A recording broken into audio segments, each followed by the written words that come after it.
দর্শক, একটি খবর, হিজবুল্লাহকে যে সতর্ক বার্তা দিল যুক্তরাষ্ট্র। এই খবরেই দর্শক নিশ্চয়ই বুঝতে পারছেন যে রীতিমতো হিজবুল্লাহর যে হামলা কয়েকদিন, তাতে ইসরায়েল বাহিনীর মাথা খারাপ হয়ে গেছে। একেবারেই ইসরায়েলের সামরিক ঘাঁটিতে ড্রোন হামলা চালিয়েছে এবং হিজবুল্লাহর যে সক্ষমতা তারা ভালোভাবেই টের পাচ্ছে যে হিজবুল্লাহ আর হামাস এক না। হামাসকে তার স্থল পজিশন থেকে যুদ্ধ করতে হচ্ছে, আর হিজবুল্লাহর ড্রোন ক্ষমতা আছে, ক্ষেপণাস্ত্র ছোড়ার ক্ষমতা আছে এবং সেই পজিশনগুলো মোটামুটি নিশ্চিত।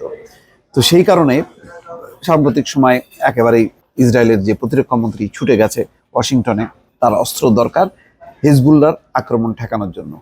এখন রাফা গাজা ফ্রন্ট থেকে সরে এসে ইসরায়েল এখন নজর দিচ্ছে লেবাননের দিকে, কেননা লেবাননে হচ্ছে হিজবুল্লাহর ঘাঁটি, আর সেখান থেকে ক্রমাগতভাবে অব্যাহতভাবে হামলা চালাচ্ছে।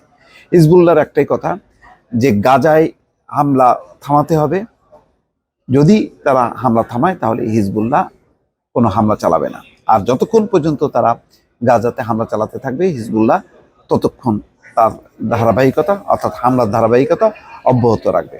তো এই অবস্থায় ইসরায়েলের মিত্র রাষ্ট্র যুক্তরাষ্ট্রও এখন হিজবুল্লাহকে সতর্ক করছে, যদি ইসরায়েল পূর্ণ মাত্রায় আক্রমণ শুরু করে লেবাননে বা হিজবুল্লাহর উপর, তাহলে তারা ঠেকাতে পারবে না। এই কথা বলে হিজবুল্লাহকে ঠেকানোর চেষ্টা করছে। খবরে বলা হচ্ছে লেবাননপন্থী সশস্ত্র গোষ্ঠী হিজবুল্লাহকে সতর্ক করে দিয়েছে যুক্তরাষ্ট্র। তারা জানিয়েছে ইসরায়েলের সঙ্গে যদি হিজবুল্লাহ পূর্ণরূপে সংঘাত শুরু হয় তবে ইসরায়েলকে থামাতে পারবে না যুক্তরাষ্ট্র।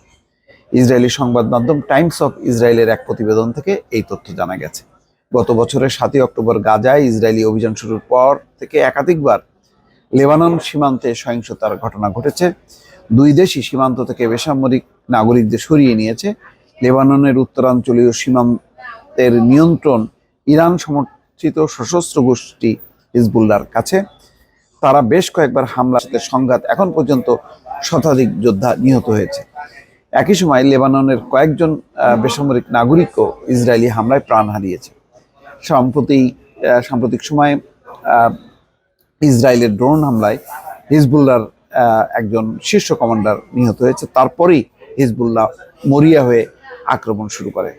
মার্কিন কর্মকর্তারা বলছেন হিজবুল্লাহকে বুঝতে হবে যে তারা যদি পাল্টা হামলা চালায় যুক্তরাষ্ট্র ইসরায়েলি সিদ্ধান্ত গ্রহণ প্রক্রিয়ায় লাগাম টানতে পারবে না। যুক্তরাষ্ট্রের বিশেষ দূত অ্যামো ওয়েস্টেইন ও অপর মার্কিন কর্মকর্তারা সম্প্রতি মধ্যপ্রাচ্য সফর করেছেন। তাদের সফরের লক্ষ্য ছিল উভয় পক্ষকে শান্ত করা, কারণ ক্রমবর্ধমান উত্তেজনার বৃদ্ধির প্রেক্ষাপটে এই যুদ্ধ মধ্যপ্রাচ্যের অন্যত্র ছড়িয়ে পড়তে পারে বলে আশঙ্কা করা হচ্ছে। সংঘাতের তীব্রতা কম থাকলেও গত কয়েক মাস ধরে পাল্টাপাল্টি হামলা চালিয়ে আসছে ইসরায়েল ও হিজবুল্লাহ। গত কয়েক সপ্তাহ ধরে এই উত্তেজনা নতুন করে তীব্রতা পেয়েছে। এখন দেখার বিষয় যে মার্কিন যুক্তরাষ্ট্রের এই অনুরোধের পর হিজবুল্লাহ কি করে। কারণ হিজবুল্লাহ শুরুতেই বলেছে যে ইসরায়েল যদি ফিলিস্তিনিদের উপর আক্রমণ না থামায় তাহলে তারা বসে থাকবে না। তাদের সাথে হামাস ফিলিস্তিনিদের একাত্তা বা একটা আত্মিক সম্পর্ক আছে, সুতরাং এই সম্পর্ককে তারা অস্বীকার করে চুপচাপ বসে থাকবে, আর ইসরায়েল অব্যাহতভাবে গাজায় রাফায় হামলা চালাতে থাকবে, এটা তারা সহ্য করবে না। পরিস্থিতি বেশ উত্তেজনাকর, এটা বলাই যায়। দর্শক, ভালো থাকবেন। আল্লাহ হাফেজ।